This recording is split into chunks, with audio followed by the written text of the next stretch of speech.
আপনার অল্প পরিশ্রমে আপনি অনেক বেশি বেনিফিট পাবেন, তখনই আপনি ভেবেই নেবেন এটা প্রতারণার সাথে জড়িত তারা, কিংবা এটা প্রতারক চক্রের কাজ। কারণ একটা যে কোনো জিনিসের একটা সিস্টেম আসতে, কিন্তু ওনারা অল্প সময়ে আপনাকে অনেক বেশি লাভের আশা দেখাবে।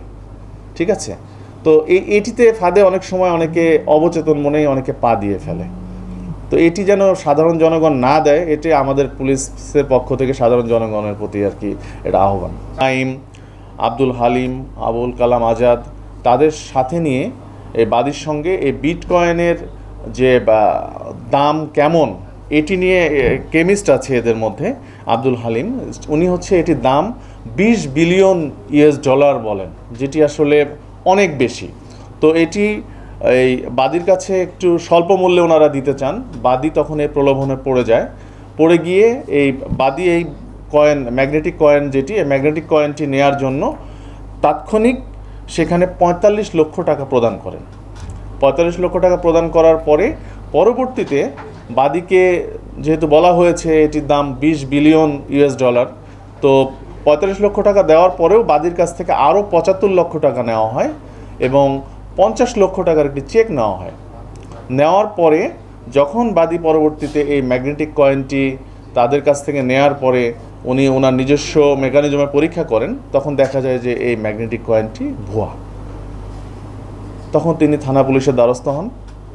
আমাদের আদাবর থানা পুলিশের চৌকস টিম এটি নিয়ে কাজ শুরু করে এবং কাজ শুরু করার পরে ওনারা এই গত রাত থেকে আজকে সকাল পর্যন্ত এই প্রতারক চক্রের যে 4 জন সদস্য, অ্যাক্টিভ সদস্য, তাদেরকে ধরেন, তাদেরকে আটক করেন। আটক করার পরে তাদের জিজ্ঞাসাবাদ করে তাদের কাছ থেকে এই যে 45 লক্ষ টাকার 50 লক্ষ টাকার যে চেক এবং নগদ 19,50,000 টাকা উদ্ধার করেন, 10টি মোবাইল ফোন উদ্ধার করেন এবং এই প্রতারক চক্রের কাজের বিভিন্ন সরঞ্জামাদি উদ্ধার করেন, আর এই 4টি ম্যাগনেটিক কয়েন উদ্ধার করেন।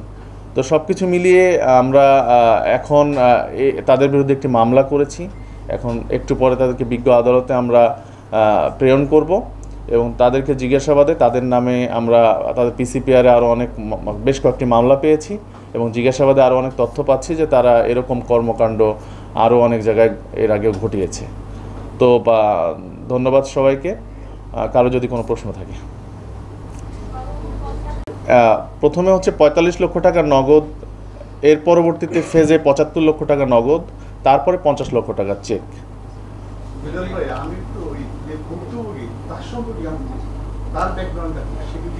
আচ্ছা।